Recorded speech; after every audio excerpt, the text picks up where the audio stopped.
السلام علیکم ورحمۃ اللہ وبرکاتہ۔ وعلیکم السلام ورحمۃ اللہ وبرکاتہ۔ نحمده ونصلي ونسلم على رسوله الكريم، اما بعد فاعوذ بالله من الشیطان الرجیم، بسم اللہ الرحمن الرحیم۔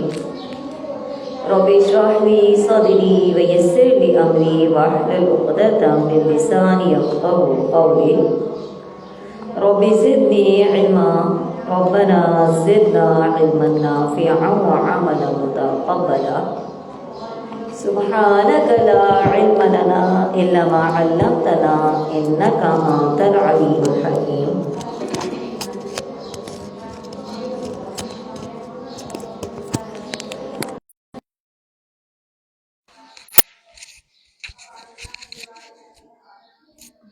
آج ہم انشاءاللہ چوتھا پارہ پڑھیں گے۔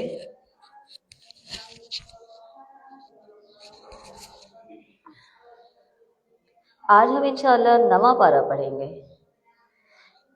آٹھویں پارے میں ہم نے انبیاء کے واقعات پڑھے، جس میں حضرت نوح علیہ السلام، حضرت ہود علیہ السلام، حضرت صالح علیہ السلام اور حضرت شعیب علیہ السلام، اور لاسٹ ہم نے حضرت شعیب علیہ السلام کے متعلق پڑھ رہے تھے کہ جنہیں اللہ تعالیٰ نے مدین کی طرف نبی بنا کر بھیجا، اور ان کا بھی یہی پیغام تھا کہ اعبدوا اللہ ما لکم من الہ غیرہ، کہ اللہ کی عبادت کرو، اس کے علاوہ کوئی بھی الہ، کوئی بھی معبود نہیں ہے۔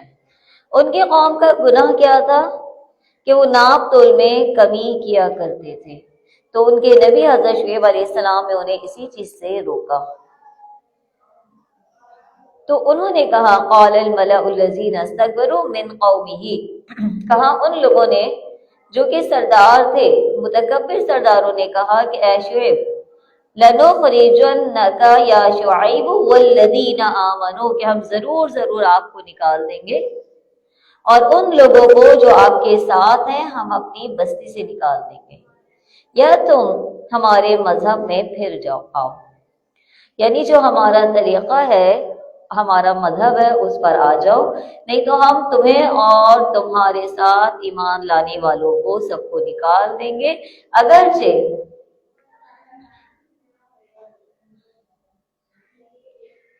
اولو کننا کارہین، کہا کہ شعیب علیہ السلام نے جواب دیا کہ اگرچہ ہم اس کو ناپسند کرتے ہیں، مکروہ کرتے ہیں، اگر ہم نے ایسا کر لیا تو تحقیق ہم اللہ پر بہت بڑا جھوٹ باندھنے والے ہو جائیں گے، یعنی اگر ہم تمہارے مذہب پر لوٹ آئے تو ہم بہت جھوٹے ہوں گے۔ اس کے بعد کہ اذ نجانا اللہ منہا، کہ جب اللہ نے ہم کو نجات دے دی، یعنی جب اللہ نے ہمیں نجات دے دی، رہنمائی کر دی، سیدھا راستہ دکھا دیا، ہم اس کے بعد اس کو چھوڑ کر تمہارے پاس آ جائیں، ہمارے لیے نہیں ہے ممکن کہ تمہارے مذہب میں آ جائیں، الا ان یشاء اللہ ربنا، مگر یہ کہ جو ہمارا مالک ہے اس نے جو ہمارے لیے چاہا یا جو ہمارے لیے مقدر کیا ہوا ہے، یعنی اپنا عزم حضرت شعیب علیہ السلام نے ظاہر کر دیا کہ ہم کبھی بھی ایسا نہیں کریں گے، ہم اپنی رضامندی سے کفر کی طرف نہیں لوٹ سکتے، ہاں اگر اللہ چاہے تو بات اور ہے۔ پھر اسی طرح سے وسع ربنا کل شیء علما، وسیع ہے ہمارے رب کا علم ہر چیز کو، یعنی ہر چیز کو گھیرا ہوا ہے، اور اللہ ہی پر ہم نے بھروسہ کیا۔ اے ہمارے پروردگار، ہمارے اور ہمارے قوم کے درمیان حق کے موافق فیصلہ کر دے، یعنی ہم انہیں پیغام دے رہے ہیں، ہم انہیں بھلائی کی طرف بلا رہے ہیں، برائی سے روک رہے ہیں، آپ ان کو کی رہنمائی کر دیجئے، نہیں تو پھر ہمارے اور ان کے درمیان فیصلہ فرما دیجئے، اور آپ ہی بہترین فیصلہ کرنے والے ہیں۔ کہا سرداروں نے، ان کے قوم کے جو بڑے سردار تھے جو کافر تھے، کہنے لگے اتبعتم شعیبا، کہ اگر تم شعیب کی راہ پر چلو گے تو بے شک بڑا نقصان اٹھاؤ گے، یعنی قوم فالو کس کو کرتی ہے؟ بڑوں کو، اپنے اکابر کو فالو کرتی ہے، تو ان لوگوں نے کیا کہا؟ انہیں منع کر دیا کہ اگر تم نے شعیب کے راستے کو اختیار کر لیا تو پھر تم کون ہوگے؟ نقصان اٹھانے والوں میں۔ پھر اللہ نے ان کو فَأَخَذَتْهُمُ الرَّجْفَةُ، پھر ان کو زلزلے نے پکڑ لیا۔ فَأَصْبَحُوا فِي دَارِهِمْ جَاثِمِينَ، پھر وہ اپنے گھروں میں اوندھے پڑے ہوئے رہ گئے۔ اس صورت میں اللہ نے سورہ اعراف میں ان کے عذاب کا ذکر کرتے ہوئے فرمایا کہ ان پر رجفہ یعنی زلزلہ آ گیا۔ اسی طرح سورہ ہود آیت نمبر 94 میں صیحۃ کا لفظ آتا ہے کہ ان پر ایک چیخ کا عذاب آیا، اور سورۃ الشعراء آیت نمبر 189 میں ذلہ یعنی بادل کا سایہ آیا۔ امام ابن کثیر فرماتے ہیں کہ عذاب میں ساری ہی چیزوں کا اجتماع ہوا، یعنی سائے والے دن ان پر عذاب آیا۔ پہلے بادل نے ان پر سایہ کیا جس میں شعلے، چنگاریاں اور آگ تھی، پھر آسمان سے سخت چیخ آئی اور زمین میں زلزلے آ گئے، اور جس سے ان کے روح پرواز کر گئی۔ اللہ اکبر، یعنی عذاب پر عذاب اللہ نے ان پر بھیجا۔ اور وہ لوگ جنہوں نے جھٹلایا تھا شعیب کو، وہ ایسے ہو گئے کأن لم یغنوا فیہا، کہ گویا کہ ان کے گھروں میں وہ کبھی بسے ہی نہیں تھے۔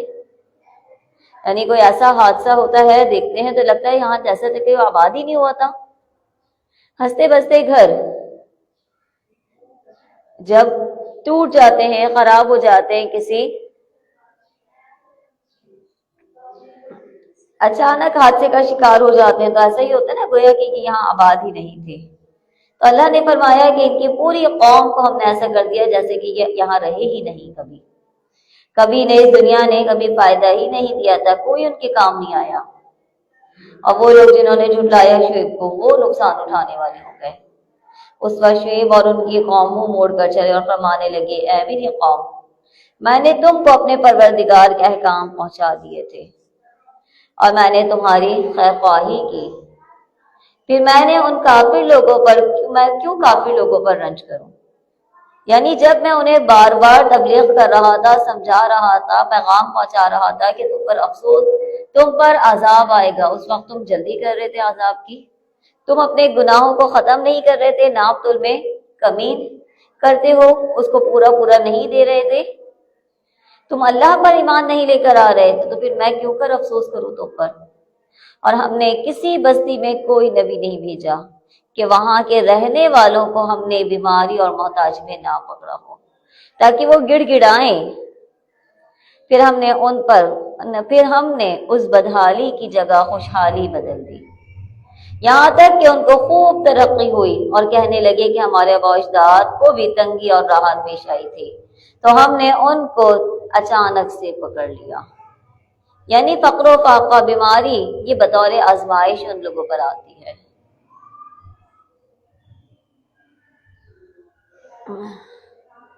ان پر اچانک سے عذاب آیا اور انہیں پتہ بھی نہیں چلا۔ اگر ہم ان بستیوں کے رہنے والے ایمان لے آتے اور پرہیزگاری اختیار کر لیتے تو ہم ان پر آسمان و زمین کی برکتیں کھول دیتے۔ یعنی ابھی تمام کے تمام باتیں کیا آ رہی ہیں؟ عذاب کی، کہ انہوں نے اس طرح سے کیا، انہوں نے ایسے کیا، اتنی نافرمانی کی۔ انہیں بار بار سمجھایا گیا، بتایا گیا کہ ایک اللہ کو مانو، لیکن انہوں نے جب نہیں مانا تو ان پر عذاب آتے رہے۔ اس کے برعکس اگر یہ ایمان لے آتے اور متقی ہو جاتے تو ہر چیز تو اللہ کے ہاتھ میں ہے۔ پھر دیکھتے اللہ تعالیٰ کیسے ان پہ اپنی برکتیں، رحمتیں نازل کرتا ہے، آسمان اور زمین سے بارش برساتا، زمین سے نباتات اگاتا ان کے لیے، اور لیکن انہوں نے تکذیب کی۔ ہم نے ان کے اعمال کی وجہ سے ان کو پکڑ لیا۔ کیا پھر بھی ان بستیوں کے رہنے والے اس بات سے بے فکر ہو گئے ہیں کہ ان پر ہمارا عذاب رات کے وقت آ جائے اور اس وقت کہ وہ سو رہے ہوں؟ وہ بہت آرام اور سکون سے سوتے ہیں، اور اس صبح کی امید لگا کر، صبح کی پلاننگ کر کے۔ اللہ تعالیٰ تو رات میں بھی ان پر عذاب بھیجنے پر قادر ہے۔ کیا بے خوف ہو گئے یہ بستی والے، یہ کہ ان کے پاس ہمارا عذاب دن کے وقت آ جائے اور وہ کھیل میں مشغول ہو؟ یعنی اللہ تعالیٰ اس بات پر قادر ہے کہ جب چاہے جس قوم پر چاہے عذاب نازل کر دے۔ کیا ان لوگوں کو جو زمین کے وارث ہوئے ہیں، وہاں کے لوگوں کی ہلاکت کے بعد ان واقعات نے یہ بات نہیں بتائی کہ اگر ہم چاہیں تو ان کے جرائم کے سبب ان کو ہلاک کر دیں، اور ہم ان کے دلوں پر مہر لگا دیں، فَهُمْ لَا يَسْمَعُونَ، پس وہ نہیں سن سکے۔ یعنی گناہوں کے نتیجے میں عذاب ہی نہیں آتا بلکہ دلوں پر بھی تالے لگ جاتے ہیں، سماعت بھی بند ہو جاتی ہے، بڑے بڑے عذاب بھی انہیں خواب غفلت سے بیدار نہیں کر پاتے۔ اللہ تعالیٰ بار بار انہیں بتا رہے ہیں کہ پچھلی اقوام کے ساتھ ایسا ہوا، اب تم لوگ جو نبی کریم صلی اللہ علیہ وسلم کا انکار کر رہے ہو، ان پر ایمان نہیں لے کر آگے، تم بھی سنبھل جاؤ ابھی۔ تلک القری، یہ ان بستیوں کے کچھ واقعات ہیں جو ہم آپ پر ان کی خبریں بیان کر رہے ہیں صلی اللہ علیہ وآلہ وسلم۔ البتہ تحقیق ان کے پاس آئے وہ رسول واضح دلائل کے ساتھ معجزات لے کر آئے، یعنی تمام انبیاء کو اللہ تعالیٰ نے معجزات دے کر بھیجا، ہر ایک کے پاس کوئی نہ کوئی رسول، کوئی نہ کوئی معجزہ تھا، لیکن وہ اس کے باوجود اس پر ایمان نہیں لے کر آئے اس سے پہلے۔ اسی طرح اللہ تعالیٰ مہر لگا دیتا ہے کافروں کے دلوں پر۔ ان میں سے ہم نے اکثر لوگوں کو وعدہ پورا کرنے والا نہیں پایا۔ کون سا وعدہ؟ کہ اللہ نے تمام لوگوں سے عہد الستو جو لیا اس کو پورا نہیں کیا، اور ہم نے اکثر لوگوں کو بے حکم ہی پایا ہے، نافرمانی کرنے والا ہی پایا ہے۔ پھر ہم نے بھیجا ان کے بعد موسیٰ کو اپنی نشانیوں کے ساتھ، اِلَىٰ فِرْعَوْنَ وَمَلَئِهِ، فرعون اور اس کے امراء کی طرف، اس کے امیر ترین لوگوں کی طرف۔ انہوں نے کیا کیا؟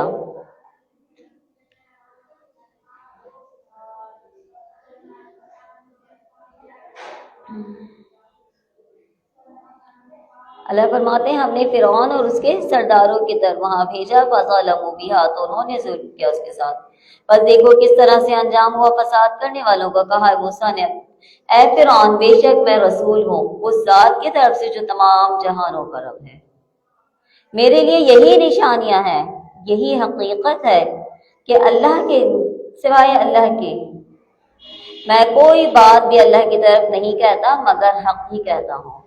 میں تمہارے پاس تمہاری رب کی طرف سے ایک بڑی دلیل لے کر آیا ہوں۔ فَأَرْسِلْ مَعَنَا، فَأَرْسِلْ مَعِيَ بنی اسرائیل، بس بنی اسرائیل کو میرے ساتھ بھیج دے۔ یعنی فرعون نے کیا کیا؟ بنی اسرائیل پر ظلم کیا کرتا تھا۔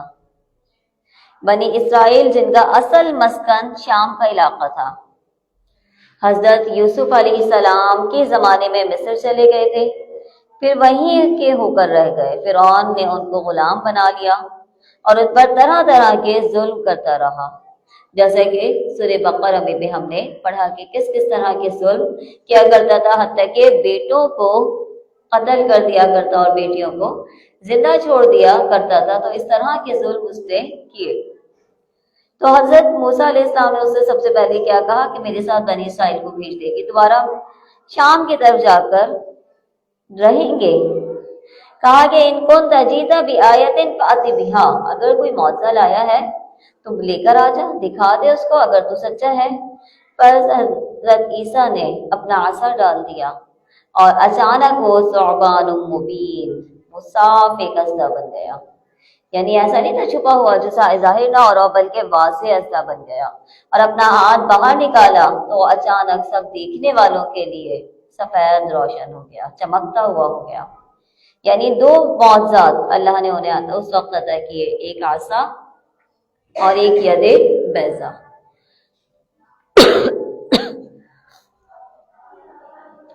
سرداروں نے کہا فرعون کے قوم کے کہ بے شک یہ تو جادوگر ہے کھلا، یعنی یہ ماہر جادوگر ہے اور یہ چاہتا یہی ہے کہ تمہیں نکال دے تمہاری زمین سے۔ یعنی اس کا مقصد یہی ہے کہ ہم سب کو یہاں سے اپنے جادو کے بل پر یہاں سے ہم سب کو نکال دے. فماذا تأمرون، بس تم لوگوں کا کیا مشورہ ہے؟ انہوں نے کہا کہ ارجع وأخاہ وأرسل فی المدائن حاشرین، مہلت دے دیں موسیٰ کو اور اس کے بھائی کو، شہروں میں اکٹھا کرنے والوں کو بھیج دے. یأتوک بکل ساحر علیم، کہ وہ سب ماہر جادوگروں کو لے کر حاضر ہوں. یعنی اس نے ابھی اپنا جادو دکھا دیا ہے، اب کچھ ٹائم اس سے لے لو اور اس فلاں ٹائم پر تمام جادوگروں کو جمع کرنے کے لیے بھیج دو.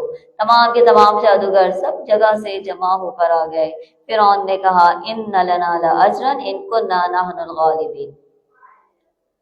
جب آئے تو کہنے لگے کہ اگر ہم غالب آئے تو ہم کو کوئی بڑا صلہ ملے گا، یعنی ہم جادو کے ذریعے موسیٰ کو ہرا دیں گے تو ہمیں کیا ملنے والا ہے بدلے میں؟ کہا نعم، ہاں، وَإِنَّكُمْ لَمِنَ الْمُقَرَّبِينَ، کہ تم مقرب لوگوں میں داخل ہو جاؤ گے. یعنی اس سے بڑا اور کیا تمہارا مقام ہوگا کہ تم دنیا طلب کرنے کے لیے جادو کر رہے ہو، جادو کے فائدے حاصل کر رہے ہو. تو وہ انسان کی دنیا اور دنیا میں ہی لگا رہتا ہے نا. تو وہ جادوگر بھی انہوں نے موقع پایا آتے ہی کہ ابھی تو فرعون سے جو کہیں گے وہ مانے گا. اور انہوں نے آ کے ڈیمانڈ کی اور اس نے فوراً اس ڈیمانڈ کو پورا کیا اور کہا کہ تم مقربین میں ہو جاؤ گے. کہا موسیٰ نے تو کہنے لگے اے موسیٰ اما ان تلقی و اما ان نکون نحن الملقین، کہ ان جادوگروں نے عرض کیا کہ اے موسیٰ خواہ آپ ڈالیے اور یا ہم ہی ڈالیں. یعنی پہلے کون ڈالے گا؟ پہلے آپ ڈالیں گے یا ہم ڈالیں گے اپنا جادو؟ تو کہا القو، ڈال لو. یعنی تم سب پہلے اپنے اپنے جادو کو یہاں پیش کرو. جیسے ہی انہوں نے دیکھا ڈالا جادوگروں نے لوگوں کی نظر بندی کر دی اور ان پر ہیبت غالب کر دی اور ایک طرح کا بڑا جادو دکھایا. یعنی ایک بہت بڑا جادو، ان تمام جو کہ ماہر جادوگر آئے تھے ان سب نے ایک بڑا جادو دکھایا. ہم نے موسیٰ کی طرف وحی کی ان القی عصاک، کہ تم بھی اپنے عصا کو ڈال دو، اپنی لاٹھی کو اس پر ڈال دو. اور یہ کہ اس نے ان کے سارے بنے بنائے کھیل کو نکلنا شروع کر دیا. یعنی ایک اتنا بڑا اژدھا بن گیا کہ جو یہ جادو دکھا رہے تھے وہ سب اس نے اس کو نکل دیا. فوقع الحق وبطل ما كانوا يعملون، پس ظاہر ہو گیا حق اور انہوں نے جو کچھ بنایا تھا سب جاتا رہا. یعنی جو باطل جادو کے بل پر جو بھی وہ بنا رہے تھے وہ سب کا سب ایسے ہی ضائع ہو گیا. اور پس وہ لوگ اس موقع پر ہار گئے اور خوب ذلیل ہو کر لوٹے. اور اسی طرح جادوگر سارے سجدے میں گر گئے، کہنے لگے ہم ایمان لے کر آئے اپنے رب پر، وہ رب جو کہ تمام جہانوں کا رب ہے، جو کہ موسیٰ اور ہارون کا رب ہے. کہا فرعون نے آمن تم بھی، تم ایمان لائے اس پر اس سے پہلے کہ میں تمہیں اجازت دیتا. یعنی جب فرعون نے دیکھا کہ میں نے تو جس مقصد کے لیے ان کو بلایا تھا، انہیں موسیٰ سے لڑنے کے لیے اور غالب ہونے کے لیے بلایا تھا، یہ تو الٹا خود ہی ایمان لے کر آ گیا اس پر. تو غصہ ہونے لگا کہ تم نے میری اجازت کے بغیر کیسے اسلام قبول کر لیا. ان ھذا لمکر مکرتموہ فی المدینہ، بے شک یہ ساری سازش تھی جس پر تمہارا عمل درآمد ہوا ہے اس شہر میں، تاکہ تم اس شہر سے یہاں کے رہنے والوں کو باہر نکال دو. اب تمہیں حقیقت معلوم ہو جائے گی.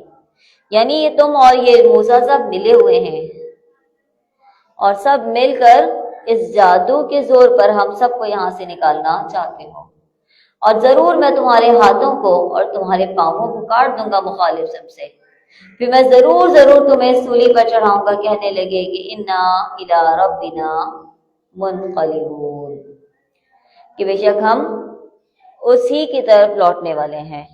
یعنی لوٹ کر ہم نے اسی کے پاس جانا ہے، آج جانا ہے یا چند سالوں بعد جانا ہے. تم نے سولی پر چڑھا دو، اور تو نے ہم میں کون سا عیب دیکھا ہے سوائے اس کے کہ ہم اپنے رب کے احکام پر ایمان لے آئے جب وہ ہمارے پاس آئے اے ہمارے رب افرغ علینا صبرا کہ ہم پر صبر کو انڈیل دے، ہم پر صبر ڈال دے، صرف تھوڑا صبر نہیں چاہیے بلکہ صبر انڈیل دے، کیونکہ اب آزمائشیں ہماری سخت ہونے والی ہیں۔ ہم نے فرعون سے لڑائی کر لی ہے تو اب ہماری آزمائشیں سخت ہونے والی ہیں، اور افرغ علینا صبرا ہم پہ صبر کو انڈیل دے اور ہمیں مسلمانوں میں فوت کیجیے گا۔ کہا پر سرداروں نے جو کہ قوم فرعون سے تھے کہ کیا تم موسیٰ کو، آپ نے موسیٰ اور ان کے قوم کو یوں ہی رہنے دیں گے کہ وہ ملک میں فساد کرتے رہیں؟ یعنی ہم تو موسیٰ کو پکڑیں گے، سزا دیں گے، اور آپ ایسے ہی موسیٰ کو چھوڑ رہے ہیں؟ فرعون کے سرداروں نے فرعون سے کہا، اور آپ اور آپ کے معبودوں کو ترک کرتے رہیں گے؟ قال سنقتل ابناءهم ونستحيي نساءهم، فرعون نے کہا کہ ہم ابھی ان لوگوں کے بیٹوں کو قتل کرنا شروع کر دیں گے اور عورتوں کو زندہ رہنے دیں گے، اور بے شک ہم اس بات پر غالب ہیں۔ یعنی کچھ بھی ان کے لیے مشکل نہیں تھا، بنی اسرائیل کو جب چاہتے، جیسے چاہتے، جس طرح چاہیں وہ سزا دینے پر قادر تھے، تو انہوں نے کیا کیا اگلی سزا تجویز کی کہ بیٹے قتل کر دیں گے۔ موسیٰ نے اپنے قوم سے کہا استعینوا باللہ واصبروا، پیچھے بھی ہم نے پڑھا تھا نا کہ اللہ سے مدد مانگو صبر کے ساتھ اور نماز کے ساتھ۔ یہاں پر بھی حضرت موسیٰ علیہ السلام کیا نصیحت کر رہے ہیں؟ استعینوا باللہ، اللہ سے مدد طلب کرو اور صبر کرو، بے شک زمین اللہ ہی کے لیے ہے۔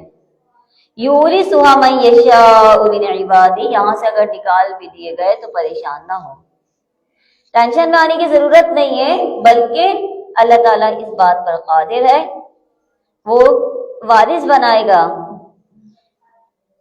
اپنے بندوں کو، جس کو چاہے گا وہ مالک بنا دے، اور آخر کامیابی انہی کی ہوتی ہے جو اللہ سے ڈرتے ہیں۔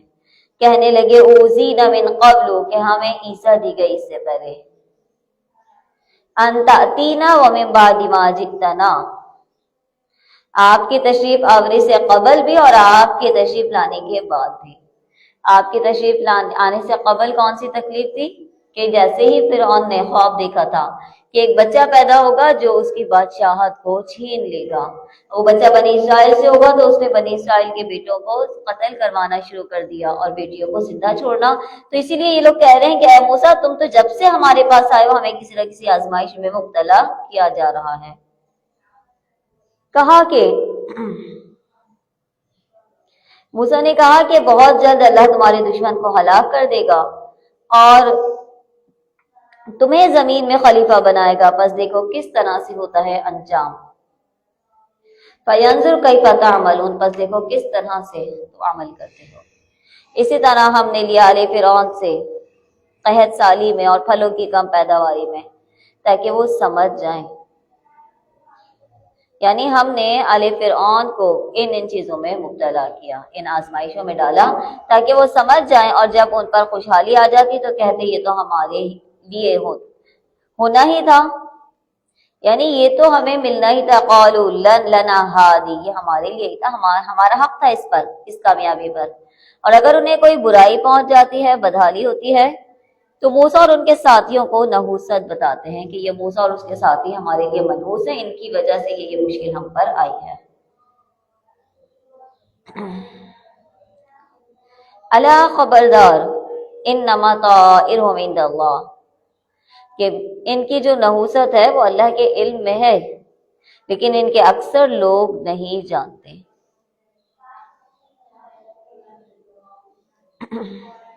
کہنے لگے اور یوں کہتے، کیسی ہی عجیب بات ہمارے سامنے لاؤ کہ اس کے ذریعے ہم پر جادو چلاؤ، جب بھی ہم تمہاری بات ہرگز نہ مانیں گے۔ پھر ہم نے ان پر طوفان بھیج دیا، ٹڈیاں اور گھن کا کیڑا اور مینڈک اور خون، یہ سب کھلے کے کھلے معجزے تھے۔ یعنی کس کس طرح ان لوگوں پر عذاب بھیجا گیا۔ اللہ تعالیٰ ان عذابات کا ذکر کر رہے ہیں۔ بس انہوں نے تب بھی تکبر کیا اور وہ گناہگار قوم ہو گئے۔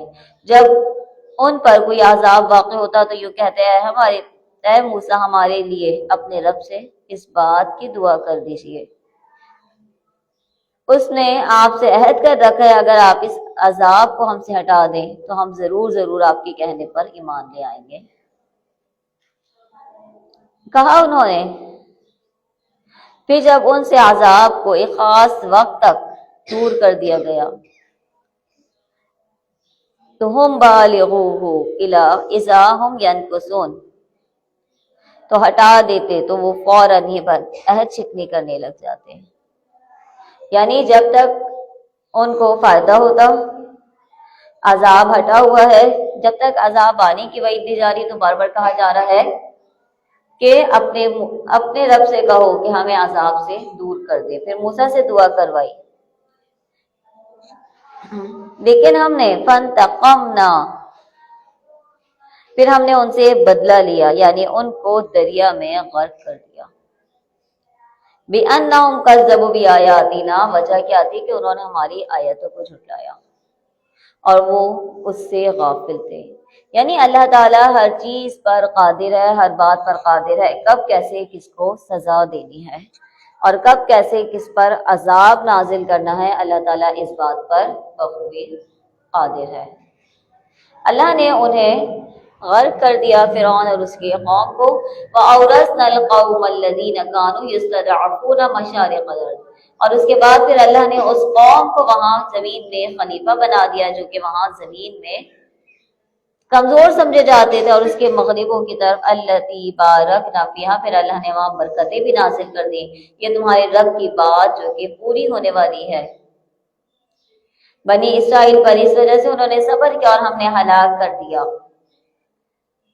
مَا كَانَ يَصْنَعُ فِرْعَوْنُ وَقَوْمُهُ، ہم نے فرعون کے اور اس کے قوم کے جو بھی خود سے بنائے ہوئے کارخانے تھے، جو کچھ وہ اونچی اونچی عمارتیں بنواتے تھے، سب کو ہم نے درہم برہم کر دیا، اور ہم نے بنی اسرائیل کو دریا سے پار اتروا دیا۔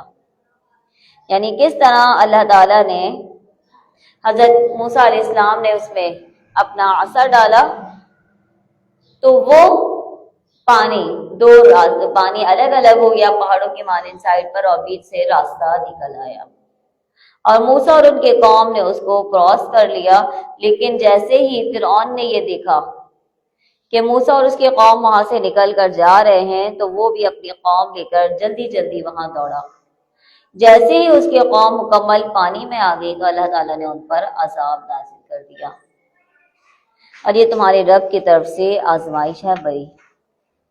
ہم نے وعدہ کیا موسیٰ سے 30 راتوں کا، اور ہم نے اس کو پورا کیا۔ 10 راتوں تک ان کے اوپر پروردگار کا وقت پورے 40 شب کا ہو گیا۔ موسیٰ نے اپنے بھائی ہارون سے کہا، میرے بعد ان کا انتقام رکھنا اور اصلاح کرتے رہنا۔ وَلَا تَتَّبِعْ سَبِيلَ الْمُفْسِدِينَ، فساد کرنے والوں کے راستے پر نہ چلنا۔ اور جب موسیٰ علیہ السلام آئے اپنے میقات پر، یعنی وقت مقررہ پر، جہاں اللہ نے انہیں توریت عطا کرنے کے لیے بلائی، اور ان کے رب نے ان سے باتیں کی تو عرض کیا، اے میرے پروردگار اپنا دیدار مجھ کو کرا دیجیے۔ یعنی جب انسان کسی کی آواز سنتا ہے نا تو بات کرنے کا، دیکھنے کا دل کرتا ہے۔ کسی اور نبی نے تو ایسا نہیں یہی ڈیمانڈ کی، کسی اور نے تو ایسے خواہش ظاہر نہیں کی کہ اللہ ہمیں دکھا دیجیے اپنا۔ حضرت موسیٰ علیہ السلام جو کہ اللہ نے انہیں کلیم اللہ بنایا، تو ان کی یہ ڈیمانڈ یا ان کی یہ خواہش ہوتی تھی کہ اللہ مجھے اپنا دیدار کروا دیجیے۔ کہا، اے ربی ارینی انظر الیکا، تو عرض کیا کہ اے میرے پروردگار اپنے دیدار مجھ کو کروا دیجیے، میں آپ کو ایک نظر دیکھ لوں۔ حکم ہوا کہ مجھ کو ہرگز نہیں دیکھ سکتے، یعنی دنیا کی کوئی آنکھ اللہ کا دیدار نہیں کر سکتی۔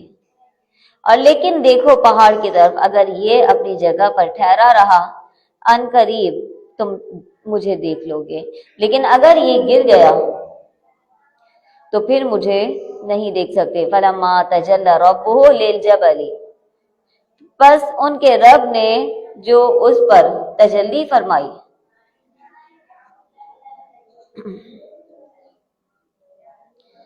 جیسے ہی تجلی فرمائی تو تجلی نے اس کو ریزہ ریزہ کر دیا اور موسیٰ علیہ السلام بے ہوش ہو گئے۔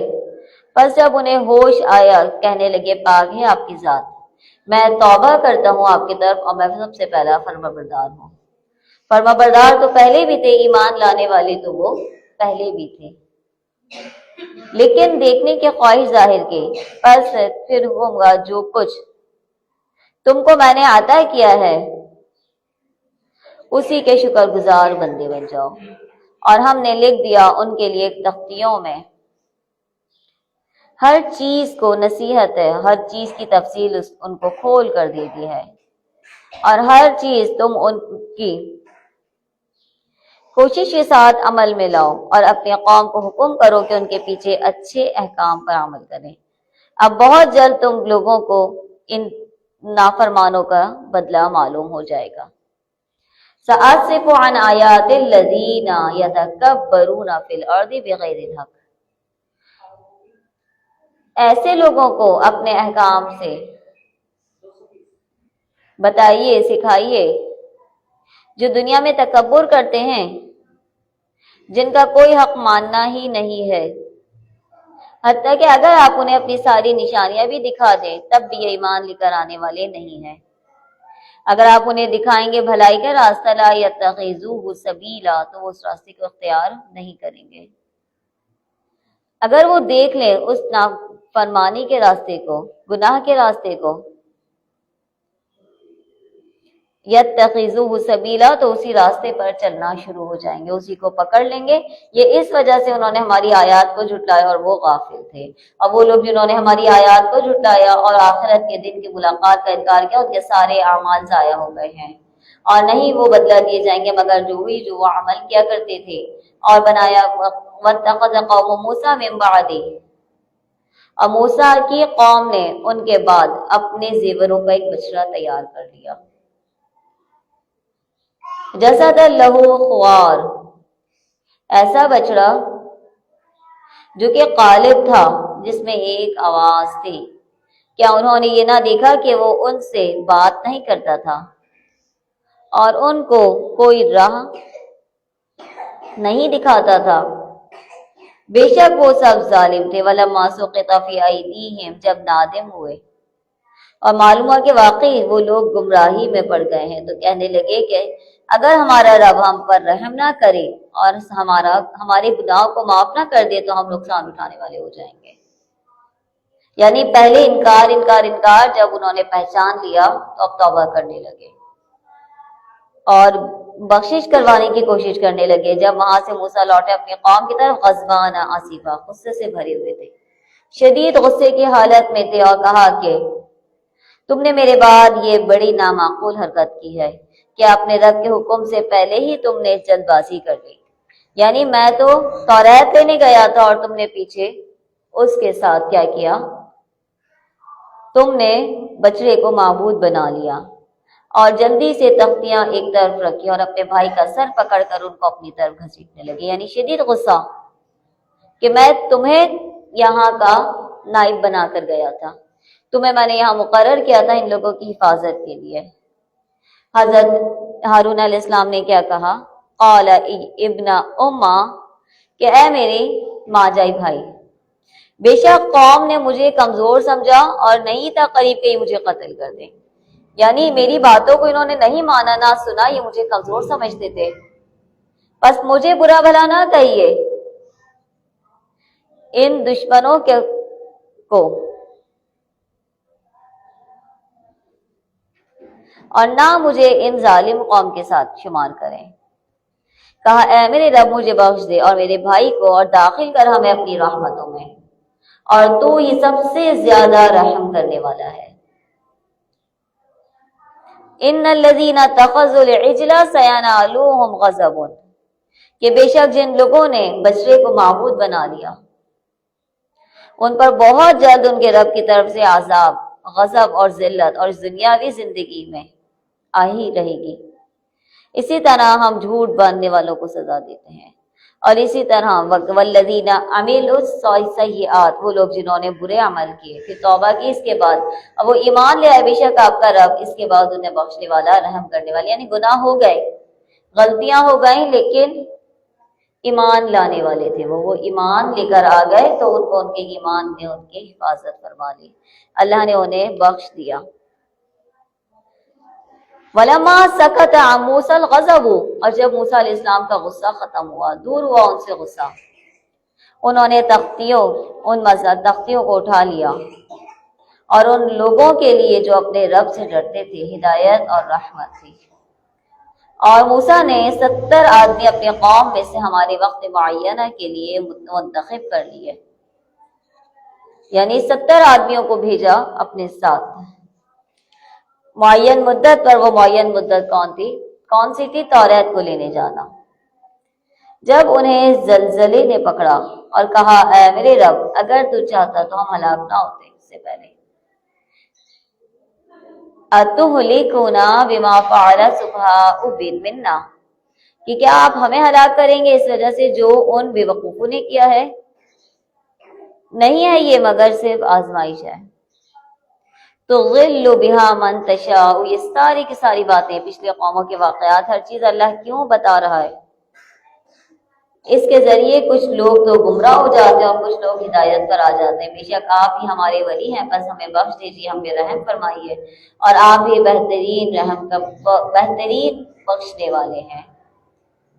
اکتب لنا فی ہذہ الدنیا حسنۃ، کہ ہمیں لکھ دیجیے ہمارے لیے اس دنیا کی زندگی میں نیکیاں، اور آخرت میں بھی اگر تو نے ہمیں ہدایت دی، ہم تیری طرف رجوع کرتے ہیں۔ اللہ نے فرمایا کہ اپنا عذاب اسی پر واقع ہوگا، من اشاء، جس پر میں چاہوں گا، اور میری رحمت ہر چیز پر غالب ہے۔ یہی آیت ہم نے پیچھے بھی پڑھی تھی نا کہ ان رحمتی غلبت، کہ بے شک میری رحمت کیا ہے؟ میرے غضب پر غالب آ گئی ہے۔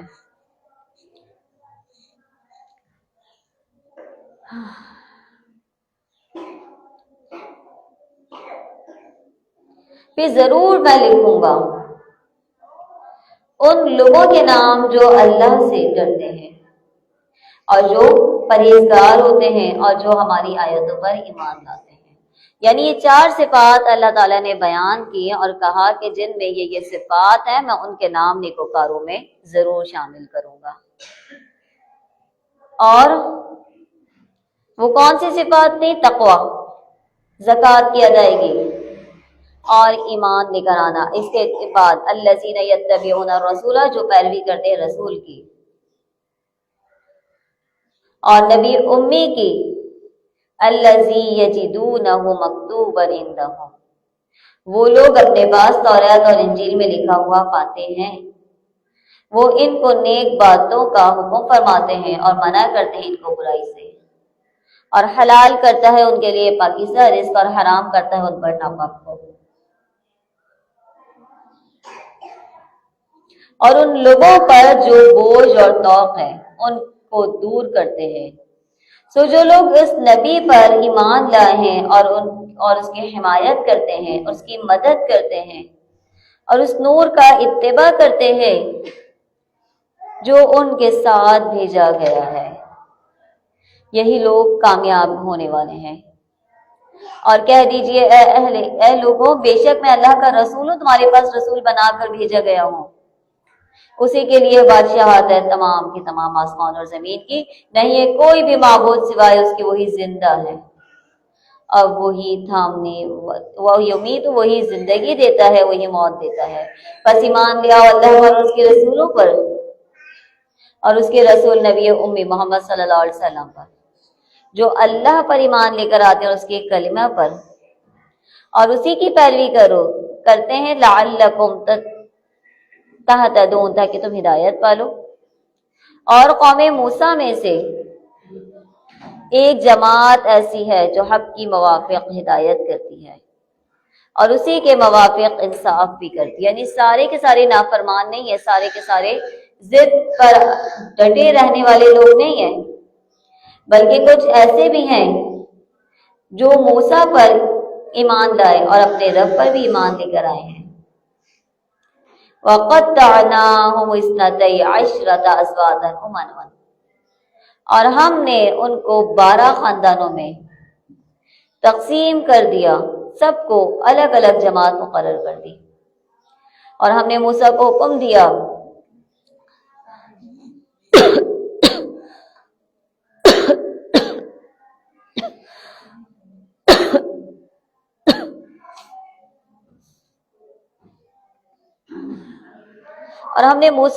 دیا کہ جب کہ ان کے قوم نے ان سے پانی مانگا، یعنی سوال پر سوال، سوال پر سوال، کسی نہ کسی موقع پر کسی نہ کسی طرح وہ سوال ہی کر رہے ہیں۔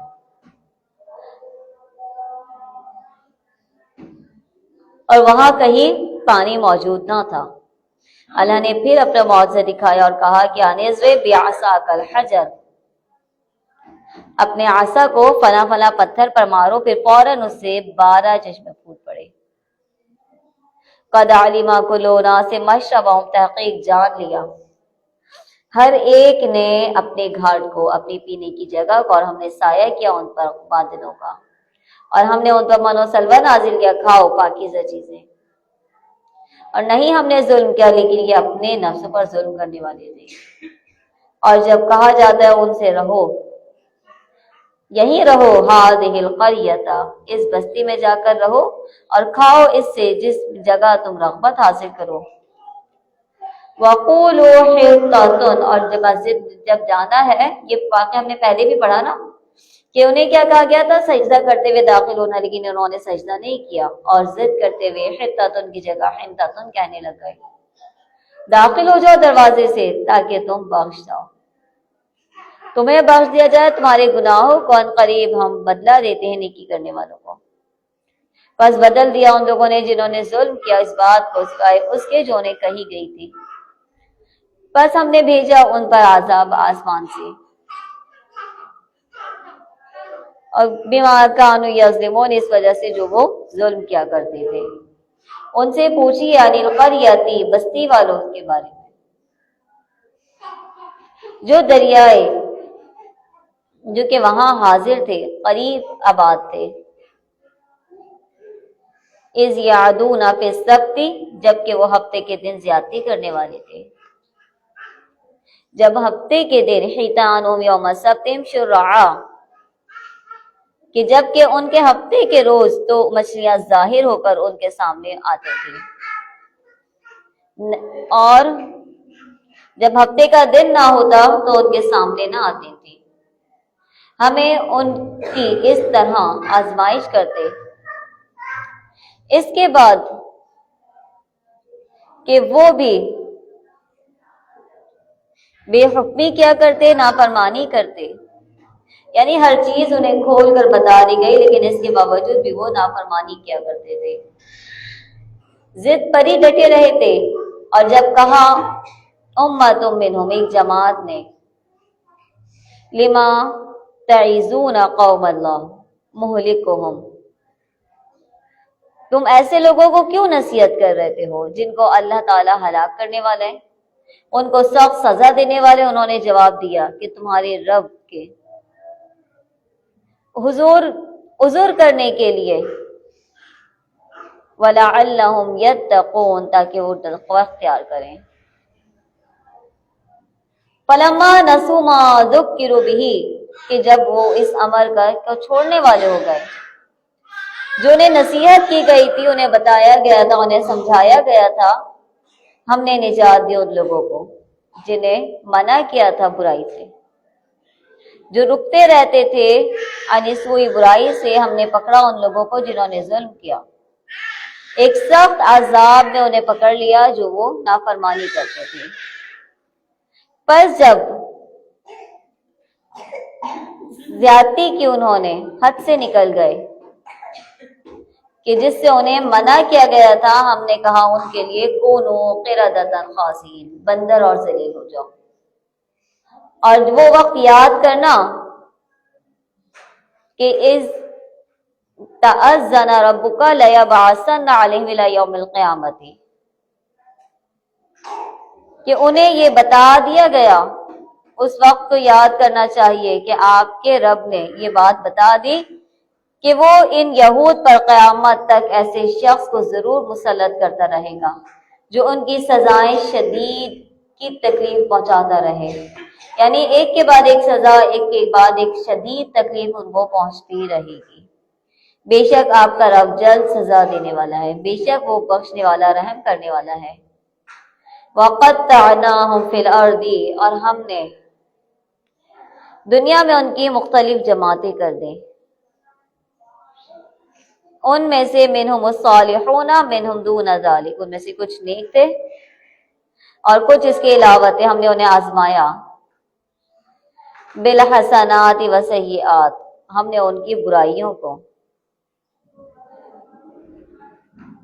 اور ہم نے ان کو آزمایا ساتھ بھلائیوں کے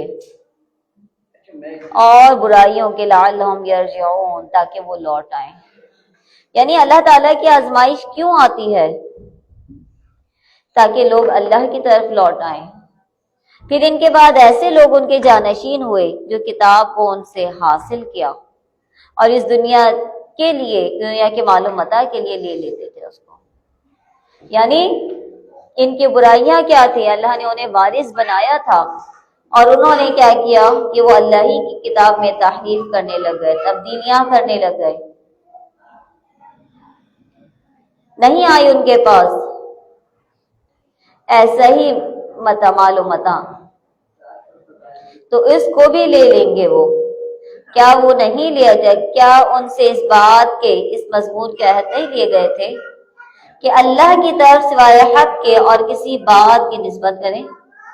یعنی اللہ کی طرف جو بھی کہنا ہے سوائے حق بات کے کچھ بھی نہیں کہنا، انہیں ایسی ہی نصیحت کرتے رہنا کہ آپس تم عقل نہیں رکھتے۔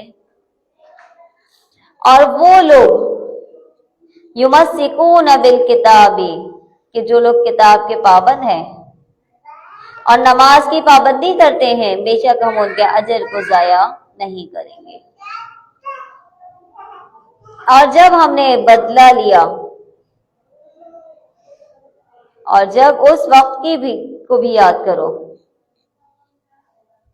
کہ جب ہم نے پہاڑ کو اٹھا کر صاحبان کی طرح ان کے اوپر معلق کر دیا اور ان کو یقین ہو گیا کہ اب ہم گرنے والے ہیں، خذوا ما آتیناکم بقوۃ، لے لو جو ہم تمہیں دیں ساتھ قوت کے، اور یاد کرو جو کچھ اس میں ہے تاکہ تم پرہیزگار ہو جاؤ۔ یعنی جو کچھ کتاب میں اللہ نے دیا ہے اس کو پڑھو، اس کو سمجھ کر پڑھو، اور اس کو جب سمجھ کر پڑھو گے تو کیا ہوگا؟ لعلکم تتقون، تم پرہیزگار ہو جاؤ گے۔ اور جب لیا تمہاری رب نے وعدہ بنی آدم سے، من ظہورہم، ان کی پیٹھوں کی سے۔ یہاں پر اللہ تعالیٰ عہد الستو کا ذکر کر رہے ہیں۔ یہ عہد الستو کیا ہے؟ اللہ تعالیٰ نے فرمایا الستو بربکم، کہ کیا میں تمہارا رب نہیں ہوں؟ یہ عہد اللہ نے حضرت آدم علیہ السلام کی تخلیق کے بعد ان کی پشت سے ہونے والی تمام اولاد سے لیا تھا۔ اللہ نے یہ عہد ہم سب سے لیا تھا۔ حضرت آدم علیہ السلام کی اس دنیا میں جتنی بھی اولاد آئی ان سب سے یہ عہد کیا لیا گیا کہ کیا میں تمہارا رب نہیں ہوں؟ اس کی تفصیل ایک صحیح حدیث میں اس طرح آتی ہے کہ عرفہ والے دن نعمان جگہ میں اللہ نے آدم علیہ السلام کی پشت سے عہد میثاق لیا۔ پس آدم علیہ السلام کے پشت سے ان کی ہونے والی تمام اولاد کو نکالا اور اس کو اپنے سامنے پھیلا دیا اور ان سے پوچھا کیا میں تمہارا رب نہیں ہوں؟ سب نے کہا بلا شہیدنا، کیوں نہیں، ہم سب اس پر گواہ ہیں۔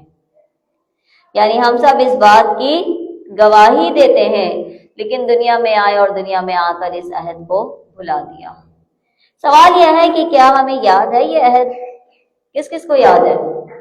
ہماری روحوں سے یہ عہد لیا گیا، کیا ہمیں یاد ہے؟ نہیں یاد نا، تو ہم کیا کہیں گے کہ اللہ یہ آپ نے ہم سے عہد لیا تھا، ہمیں تو یاد ہی نہیں آتا، ہمیں تو وہ منظر ہی یاد نہیں ہے کہ آپ نے جب ہمیں کس طرح سے نکالا اور کس طرح ہم سے یہ وعدہ لیا۔ تو زندگی میں بہت سے واقعات ایسے ہوتے ہیں جو ہمیں یاد نہیں ہوتے، لیکن بہت یقین کے ساتھ ہم بتا رہے ہوتے ہیں۔ مثال کے طور پر میں آپ میں سے کسی کی ڈیٹ آف برتھ پوچھوں کہ تاریخ پیدائش کیا ہے آپ کی، آپ کو میں سے کوئی یہ کہے گا کہ ہمیں تو یاد ہی نہیں ہے، کہے گا نہیں، بلکہ سب سے پہلے اپنی تاریخ پیدائش وہ بتائے گا، فلاں دن تھا، فلاں مہینہ تھا، فلاں سن تھا، فلاں وقت تھا، جبکہ اس کو خود کو وہ یاد نہیں ہے۔ کیوں بتا رہے ہیں وہ اتنے یقین کے ساتھ؟ کیونکہ اس کو اس کے والدین نے ایسا ہی بتایا ہے، اور اس کو اپنے والدین پر یقین کامل ہے کہ جو وہ کہہ رہے ہیں وہ سچ کہہ رہے ہیں۔ تو اللہ سے زیادہ ومن اصدق من اللہ قیلا، کہ اللہ سے زیادہ سچا ہے کون ہے بات میں؟ اللہ اگر کوئی بات تمہیں بتا رہا ہے کہ میں نے تم سے عہد الستو لیا، تو کیا ہم اس کا انکار کر سکتے ہیں؟ جب اللہ سب سے زیادہ سچا ہے، تو جس طرح ہم اور اپنی زندگی کے معاملات جو ہمیں یاد نہیں ہیں، بعض اوقات بچپن کی ایسی باتیں یاد نہیں ہوتی ہیں، لیکن کوئی ہمیں بتاتا ہے تو پھر ہم اپنی اولاد کو بتا رہے ہوتے ہیں کہ ہم ایسے ایسے تھے، جبکہ ہمیں خود یاد نہیں ہم کیسے تھے، لیکن ہم نے اپنے والدین سے سنا، اپنی نانی دادی سے سنا، تو اسی کو ہم ویسے ہی آگے قدمی کر رہے ہوتے ہیں۔ تو کیا وعدہ لیا؟ الست بربکم، کیا میں تمہارا رب نہیں ہوں؟ قالوا الو، کہنے لگی تمام اولاد کہنے لگی کیوں نہیں، ہم اس پر گواہ ہیں، یہ کہ تم کہتے قیامت کے دن ان کنا عن ھذا غافلین، کہ بے شک ہم اس سے غافل تھے۔ یعنی اللہ نے اس لیے عہد الست لیا تاکہ تم یہ نہ کہنا کہ ہم تو غافل تھے، لیکن اس کے باوجود اگر کوئی غافل بن جائے تو اس کی سزا کیا ہوگی؟ کتاب آ گئی، ہدایت آ گئی، تمام چیزیں بتا دی گئی، اور اس کے باوجود وہ ہدایت حاصل نہیں کر رہا۔ یا یوں کہو کہ پہلے شرک تو ہمارے بڑوں نے کیا، اور ہم ان کے بعد ان کی نسل میں ہوئے، تو ان غلط راہوں کے فیض پر آپ ہمیں ہلاکت میں ڈال رہے ہیں۔ یعنی ہمارے لوگ جنہوں نے ہمیں گمراہ کیا وہ تو ہے نہیں، آپ ان لوگوں کے سبب بھی ہمیں ہلاکت میں ڈال رہے ہیں۔ اسی طرح ہم کھول کر بیان کرتے ہیں نشانیاں تاکہ وہ لوٹ آئیں۔ ان پر پڑھیے خبر، الذی آتیناہ آیاتنا فانسلخ منہا فاتبعہ الشیاطین شیطان فکان من الغاوین۔ ان لوگوں کو اس شخص کا حال پڑھ کر سنائیے جس کو ہم نے اپنی آیتیں دی، پھر وہ ان سے بالکل ہی نکل گیا، پھر شیطان اس کے پیچھے لگ گیا، تو وہ گمراہ لوگوں میں شامل ہو گیا۔ یہ کون ہے اور کس کے واقعے کی طرف ہے، یہ کوئی سندن یہ بات صحیح معلوم نہیں، لیکن ایسا انسان جس کو اللہ ہدایت دے اور پھر وہ اس راستے پر نکل آئے جو کہ گمراہی کا راستہ ہے، اگر ہم چاہتے تو اس کو ان آیتوں کی بدولت بلند مرتبہ کر دیتے، لیکن وہ تو دنیا کی طرف مائل ہو گیا اور اپنی خواہش نفسانی کی پیروی کرنے لگا۔ یعنی اگر کوئی ہمیں خیر سے روکنے والی چیز ہے، بھلائی سے روکنے والی چیز ہے، تو وہ کیا ہے؟ ہمارے نفس کے خواہشات۔ فَمَثَلُهُ، ایسے شخص کی مثال مانند کتے کی ہے، اگر تم اس پر حملہ کرو تب بھی ہانپے گا، یا اس کو چھوڑ دو تب بھی ہانپے گا۔ یہی حالت ان لوگوں کی ہے جنہوں نے ہماری آیتوں کو جھٹلایا، سو آپ اس حال کو بیان کر دیجئے، شاید وہ لوگ سوچیں سمجھیں۔ بری ہے وہ مثالیں، حالت الذین کذبوا بآیاتنا، جنہوں نے ہماری آیات کو جھٹلایا، وانفسهم، اور ان کے نفس، انہوں نے خود اپنے نفس پر ظلم کیا۔ جس کو اللہ تعالیٰ ہدایت عطا کر دے، کون ہے جو کہ اس کو گمراہ کرے؟ اور جس کو اللہ تعالیٰ گمراہ کر دے اس کو کون ہے؟ وہی لوگ ہیں نقصان اٹھانے والے۔ البتہ تحقیق ہم نے بہت سے ایسے لوگوں کو پیدا کیا جہنم کے لیے، بہت سو کو من الجن والانس، جن اور انسانوں میں سے۔ یعنی ایسا نہیں ہے کہ اللہ تعالیٰ نے کوئی ظلم کیا، زیادتی کی اور کچھ مخلوق کو جہنم پر ڈالنے کے لیے پیدا کر دیا، نہیں، اللہ نے سوچنے سمجھنے قبول کرنے کی صلاحیت ان میں بھی دی، لیکن انہوں نے اس سے فائدہ نہ اٹھایا۔ ان کے لیے آنکھیں ہیں لیکن وہ اس سے دیکھتے نہیں ہیں، ان کے لیے کان ہیں لیکن وہ اس سے سنتے نہیں ہیں۔ یہی لوگ ہیں مانند چوپایوں کے، جانوروں کی طرح ہیں، کوئی بھی بات قبول نہیں کرتے یا پھر اس سے بھی زیادہ گمراہ ہیں۔ یہی لوگ غافل ہیں، اللہ ہی کے لیے ہیں تمام اچھے اچھے نام۔ وَلِلَّهِ الْأَسْمَاءُ الْحُسْنَى فَادْعُوهُ بِهَا، کہ اللہ کے لیے اچھے اچھے نام ہیں، ان کے ذریعے اس کو پکارو۔ وَذَرُوا الَّذِينَ يُلْحِدُونَ فِي أَسْمَائِهِ، اور چھوڑ دو ایسے لوگوں کو جو الحاد کرتے ہیں اللہ تعالیٰ کے ناموں میں۔ یعنی پہلے اللہ کے ناموں سے پکارنے کا حکم دیا جا رہا ہے، پھر ان میں الحاد سے منع کر دیا گیا۔ سَيُجْزَوْنَ مَا كَانُوا يَعْمَلُونَ، ان قریب وہ بدلہ دیے جائیں گے جو وہ عمل کرتے ہیں۔ الحاد کسے کہتے ہیں؟ الحاد کے معنی ہے کسی ایک طرف مائل ہونا۔ لغوی معنی الحاد کے کیا ہے؟ کسی ایک طرف مائل ہو جانے کا۔ دین میں الحاد اختیار کرنے کا مطلب کجروی اور گمراہی اختیار کرنا ہے، اور اللہ کے ناموں میں الحاد کی 3 صورتیں ہیں۔ یہ نوٹ کر لیجئے کہ کس کس طریقے سے اللہ کے ناموں میں الحاد کیا جاتا ہے۔ نمبر 1، اللہ کے ناموں میں تبدیلی کر دی جائے، جیسے کہ مشرکین نے اللہ کے نام کو بگاڑ کے لات لکھ دیا۔ اللہ کا نام عزیز ہے، اللہ کے نام عزیز کو ہٹا کر عزا کر دیا، بتوں کا نام۔ تو اللہ کے نام کو ہٹا کر، اسی طرح منان اللہ کا صفاتی نام ہے، اس میں سے انہوں نے اپنے بت کا نام منات رکھ دیا۔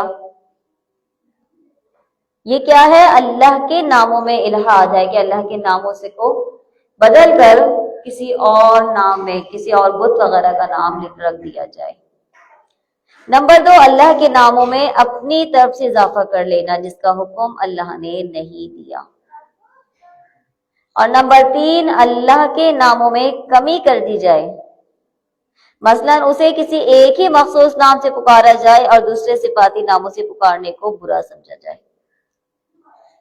تو یہ تینوں قسمیں الحاد کی ہیں۔ فرمایا اللہ کے اچھے اچھے نام ہیں، ان کے ذریعے انہیں پکارنا ہے، اور حدیث میں آتا ہے جو اللہ کے ناموں کے ذریعے اس کو پکارتا ہے اس کی دعا قبول ہوتی ہے۔ ان قریب وہ بدلہ دیے جائیں گے جو وہ عمل کرتے ہیں۔ اور ہماری مخلوق میں ایک جماعت ایسی بھی ہے جو حق کے موافق ہدایت کرتی ہے اور اس کے موافق انصاف بھی کرتی ہے۔ وہ لوگ جنہوں نے ہماری آیتوں کو جھٹلا دیا، ان قریب انہیں مہلت دی جائے گی، ڈھیل دی جائے گی، اور پھر اس طریقے سے کہ انہیں خبر بھی نہیں ہوگی۔ ان کو مہلت دیتا ہوں، ان قیدی متین، کہ بے شک میری تدبیر بہت مضبوط ہے۔ اب بھی اگر انہوں نے قبول نہیں کیا اور ہدایت پر نہیں آئے تو پھر میری بھی ایک تدبیر ہوگی۔ اولم یتفکروا، کیا یہ غور و فکر نہیں کرتے؟ زمین میں چلتے پھرتے نہیں ہیں، دیکھتے نہیں ہیں کہ کیا حال ہوا ان لوگوں کا؟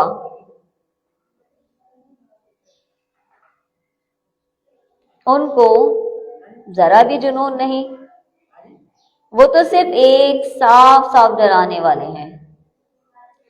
کیا وہ نہیں دیکھتے کہ آسمان اور زمین کی بادشاہت میں اور جو کچھ اللہ نے پیدا کیا، اور اس بات میں کہ ممکن ہے کہ ان کے قریب وقت آ جائے، بس کون سی چیز پر یہ اس کے بعد ایمان لائیں گے؟ یعنی قریب ہے کہ ان پہ موت کا وقت آ جائے۔ موت کا تو کچھ پتہ ہی نہیں ہے نا، موت کا تو کوئی بھی وقت پتہ نہیں ہے، قیامت کا بھی نہیں پتہ، قیامت بھی بہت قریب ہے، لیکن قیامت کے پھر بھی کچھ علامات بتا دی گئی ہیں کہ قیامت قائم ہونے سے پہلے ایسا ایسا ہوگا، لیکن موت کی تو کوئی علامت بھی نہیں ہے نا، یہ بیماری علامت نہیں ہے۔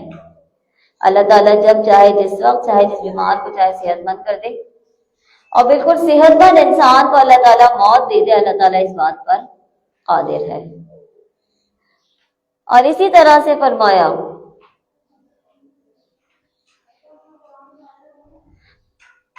جس کو اللہ تعالیٰ گمراہ کر دے بس اس کو کوئی بھی ہدایت دینے والا نہیں ہے۔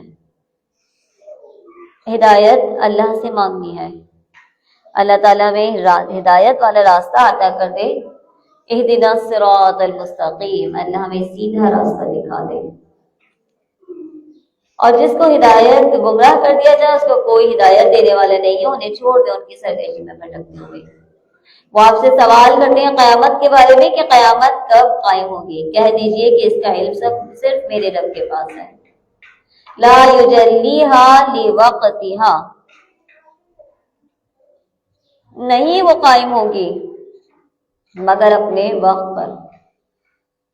اور یہ جو واقعہ ہے نا قیامت کے قائم ہونے کا، ثقلت فی السماوات والارض، کوئی چھوٹی چیز نہیں ہے کہ جس کو تم بار بار خوشی سے بار بار ڈیمانڈ کر رہے ہو کہ کب آئے گا عذاب، کب آئے گا۔ اللہ نے کہا ثقلت، بہت بھاری چیز ہے یہ آسمان و زمین میں، نہیں آئے گی یہ تمہارے پاس مگر اچانک سے آ جائے گی۔ اور اکثر لوگ علم نہیں رکھتے، کہہ دیجئے نہیں میں اختیار رکھتا اپنے نفس کے لیے کسی فائدے کا اور نہ ہی کسی نقصان کا مگر جو اللہ تعالیٰ چاہے۔ اور اگرچہ میں ہوں زیادہ جاننے والا غیب کا، تو میرے پاس بہت سارے فائدے ہی فائدے آتے اور مجھے کوئی برائی نہ پہنچتی۔ یعنی یہاں فرما دیا کہ اللہ کے نبی کریم صلی اللہ علیہ وسلم کے پاس وہی علم ہے جو اللہ نے عطا کیا ہے۔ اللہ کے نبی خود فرما رہے ہیں کہ میں کسی کو بھی نہ فائدہ پہنچانے کا اختیار رکھتا ہوں نہ ہی نقصان پہنچانے کا، مگر وہی جو اللہ تعالیٰ نے اختیار دیا ہے۔ جن چیزوں کا اللہ نے مجھے اختیار دیا وہی میرے پاس ہے، میرے پاس تمام کا تمام اختیار نہیں ہے۔ اور نہ ہی میں کسی غیب کو جانتا ہوں۔ ذرا سوچو اگر غیب کو میں جاننے والا ہوتا تو مجھے صرف خیر ہی خیر ملتی، مجھے صرف اچھے اچھے حالات ملتے، برائیاں میرے پاس نہ آتی۔ اگر نبی کریم صلی اللہ علیہ وسلم کو پتا ہوتا غزوہ احد میں آپ کا دانت مبارک شہید ہو جائے گا تو آپ حفاظت کرتے نا۔ تو آپ کے پاس ایسے بہت سے واقعات ہیں، کچھ چیزوں میں آپ نے بتایا بھی ہے، یعنی غیب کے بارے میں بتاتے تو وہ وہی بات ہوتی ہے جو اللہ تعالیٰ نے انہیں بتائی ہے۔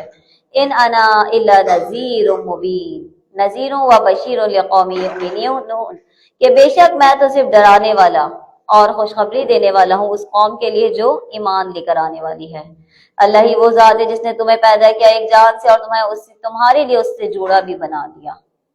اور جوڑے کا مقصد کیا ہے؟ لیسکن الیہا، تاکہ سکون حاصل کرے اپنے جوڑے کے ذریعے۔ یعنی یہاں شادی کا مقصد کیا ہے؟ سکون۔ لیکن اکثر و بیشتر کیا ہوتا ہے کہ لوگ شادی کر کے اپنے آس پاس کے لوگوں کا سکون بھی برباد کر دیتے ہیں۔ اپنا تو کرتے ہیں جو کرتے ہیں، آس پاس کے لوگوں کا بھی لڑ جھگڑ کے سکون برباد کر رہے ہوتے ہیں۔ تو اللہ نے شادی کا اصل مقصد سکون بتایا ہے، تو بیوی کو بھی ان ساری چیزوں کو دیکھنا چاہیے، خیال رکھنا چاہیے ان باتوں کا کہ جو اس کے شوہر کے لیے سکون کا باعث بنے، کیونکہ جبھی تو آپ نیک عورت بنیں گے نا۔ ایک نیک عورت وہ عورت کہ جس کو بشارت دی جا رہی ہے کہ جاؤ جنت کے جس دروازے سے چاہو داخل ہو جاؤ، تو پھر وہ کام بھی تو کرنے پڑیں گے۔ اور وہ کام میں سب سے پہلے دیکھیں ہر ایک کا الگ الگ مرتبہ ہے کہ جب آپ کی شادی نہیں ہوئی ہے تو آپ کے والدین کا بہت بڑا مقام اور مرتبہ ہے۔ ایسا ہی ہے کہ سب سے زیادہ حق آپ کے ماں کا ہے، 3 مرتبہ کہا، اور اس کے بعد پھر چوتھا حق باپ کا آ گیا۔ لیکن جیسے ہی ایک عورت کی شادی ہو جاتی ہے تو پھر وہ تبدیل ہو جاتا ہے۔ ایسا نہیں ہے کہ والدین کا حق ختم ہو گیا یا والدین کی خدمت آپ نہیں کریں، آپ نے والدین کی خدمت بھی کرنی ہے، لیکن اب وہ اجازت جو آپ اپنے والدین سے لے کر کہیں آ جا رہی تھی وہ ختم ہو جاتی ہے۔ اگر آپ کا شوہر آپ کو اجازت دے گا تو آپ اپنے والدین کے ساتھ بھی کہیں جا سکتی ہیں، ورنہ آپ اپنے والدین کے ساتھ بھی کہیں نہیں جا سکتی ہیں۔ تو یہ ہمارے یہاں سب سے بڑا مسئلہ یہی ہوتا ہے۔ تو اللہ نے جو شادی کا مقصد کیا بتایا؟ لیسکن الیہا، تاکہ وہ اپنے جوڑے سے انس حاصل کرے، سکون حاصل کرے۔ اللہ تعالیٰ کی نشانی ہے نا یہ شادی کیا ہے؟ اللہ تعالیٰ کی ایک نشانیوں میں سے ایک نشانی ہے کہ کس طرح ایک انجان لوگ، 2 انجان لوگ کہ جو کسی کو آپس میں کبھی جانتے بھی نہ تھے۔ ساری شادیاں تو کزنز میرج نہیں ہوتی، ساری شادیاں تو رشتہ داروں میں نہیں ہوتی، بہت سی شادیاں باہر بھی ہوتی ہیں، تو جو کبھی ایک دوسرے کو نہیں جانتے لیکن نکاح میں اللہ نے کہا نا کہ ہم نے ان کے درمیان محبت ڈال دی، الفت ڈال دی، تو وہ اللہ ہی کی تو محبت ہوتی ہے کہ پھر ایک عورت کے لیے اس کا شوہر سب سے اہم ہو جاتا ہے، اور وہ اسی محبت کی وجہ سے اپنے شوہر کی تمام ضروریات کا خیال رکھتی ہے، صرف اپنے شوہر کی ہی نہیں بلکہ اپنے شوہر سے جڑے رشتوں کا بھی خیال رکھ رہی ہوتی ہے، اور وہ اس کے بدلے اپنے شوہر کی محبت کو ہی تو حاصل کرنا چاہتی ہے ایک عورت۔ لازم سی بات ہے وہ اپنے گھر میں سکون کے لیے ہی اپنے شوہر کی محبت کو ہی حاصل کرنے کے لیے تمام کام کرتی ہے، ورنہ شادی سے پہلے کی زندگی سکون کی نہیں ہوتی، وہ ایک الگ سکون ہے، وہ سکون بھی ایک الگ سکون ہے اور یہ سکون بھی ایک الگ ہے، اور دونوں ٹائم کا ایک اللہ تعالیٰ نے الگ ہی نعمت ہے یہ دونوں ہی طرح کی۔ پھر فرمایا فلما تغشاها حملت حملا خفيفا فمرت به،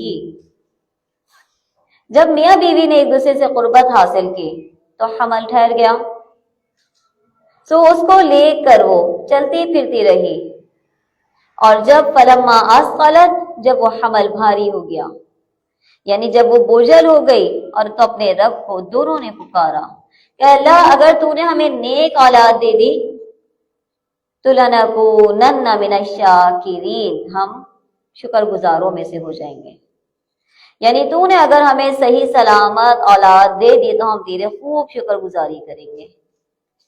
ایسا ہی ہے جب انسان کے پاس جو نعمت نہیں آتی نا، وہ نعمت اس کو ایسا لگتا ہے کہ بہت بڑی ہے،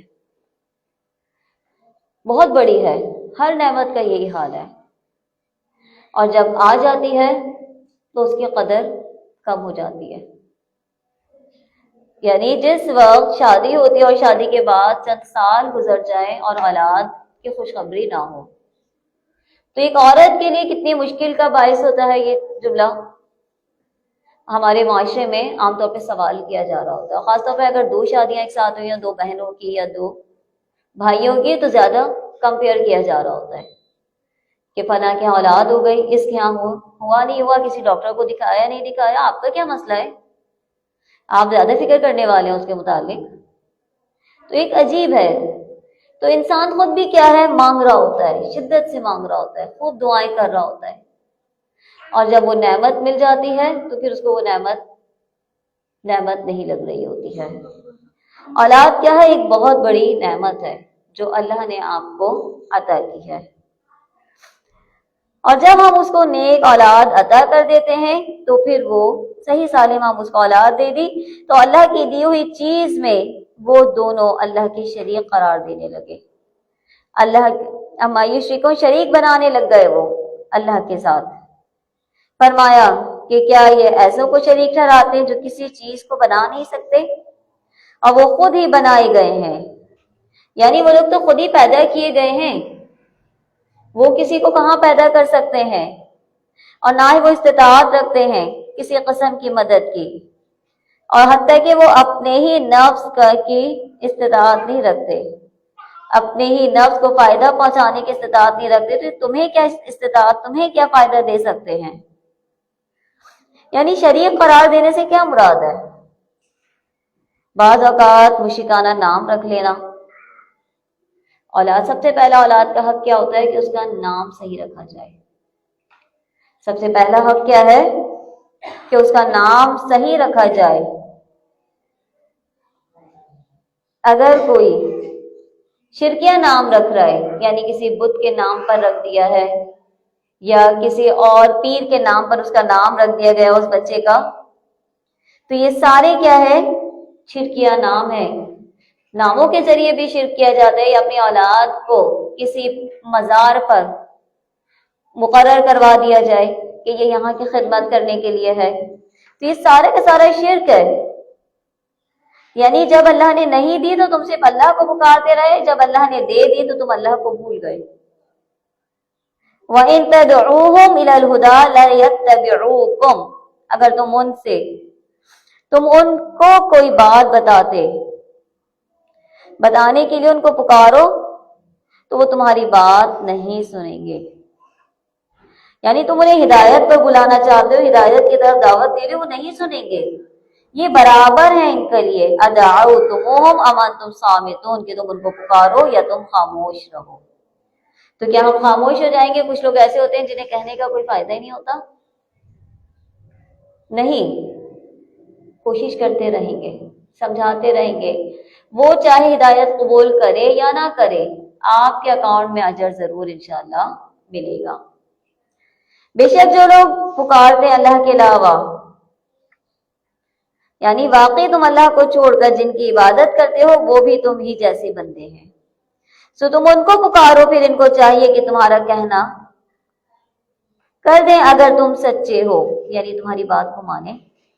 کیا ان کے پاؤں ہیں جن سے وہ چلتے پھرتے ہوں، یا ان کے ہاتھ ہیں جن سے وہ کسی چیز کو تھام سکیں، یا ان کی آنکھیں ہیں جن سے وہ دیکھتے ہوں، یا ان کے کان ہیں جن سے وہ سنتے ہوں؟ یعنی اب ان میں سے کوئی چیز بھی ان کے پاس موجود نہیں۔ جب تک وہ زندہ تھے نا، جب تک یہ سب کچھ تھا ان کے پاس، لیکن جیسے ہی وہ قبروں میں چلے گئے، مر گئے، تو مرنے کے ساتھ ہی ان کا سننا، دیکھنا، سمجھنا یہ سب ختم ہو گیا۔ قُلِ ادْعُوا شُرَكَاءَكُمْ ثُمَّ كِيدُونِ فَلَا تَنظُرُونِ، آپ کہہ دیجئے کہ تم اپنے شرکاء کو بلا لو، پھر میری ضرور رسانی کر دو، یعنی میرے ساتھ جو بھی تم نے معاملہ کرنا ہے کرو، نہ مجھے ڈھیل دو، بے شک اللہ میرا دوست ہے، میرا مددگار اللہ ہے، وہ اللہ جس نے کتاب کو نازل کیا، اور وہی اللہ نیک لوگوں کا دوست ہوتا ہے۔ اور جو لوگ پکارتے ہیں اس کے علاوہ وہ نہیں استطاعت رکھتے تمہاری مدد کی۔ قرآن بار بار کہہ رہے کہ صرف اللہ کو پکارو، اللہ کی عبادت کرو، اسی سے مدد مانگو، وہی تمہیں فائدہ پہنچا سکتا ہے۔ وہ نہیں نقصان فائدہ حاصل نہیں وہ استطاعت رکھتے فائدہ دینے کی۔ اگر تم انہیں پکارو گے ہدایت کی طرف تو وہ نہیں سنیں گے، اگر آپ انہیں دیکھیں وہ دیکھتے ہیں، آپ ان کو دیکھتے ہیں کہ گویا وہ آپ کو دیکھ رہے ہیں اور وہ کچھ بھی نہیں دیکھتے، یعنی ظاہری طور پر تو ایسے بیٹھے ہوتے ہیں جیسے کہ سن رہے ہیں، قبول کر رہے ہیں۔ درگزر کیجیے ان سے اور انہیں بھلائی کا، نیک کام کی تعلیم دیں، اعراض کر لیجیے، کنارہ کش ہو جائیں ان جاہلوں سے۔ یعنی آپ نیکی کا حکم دینے میں اپنی تمام حجت قائم کر چکے ہیں، اور وہ پھر بھی وہ نہ مانے تو ان سے اعراض کر لیں اور ان سے جھگڑا نہ کریں، بحث و مباحثہ نہ کریں، بلکہ انہیں سمجھاتے رہیں، اور اگر اب بھی نہیں مان رہے تو اعراض کر لیجیے۔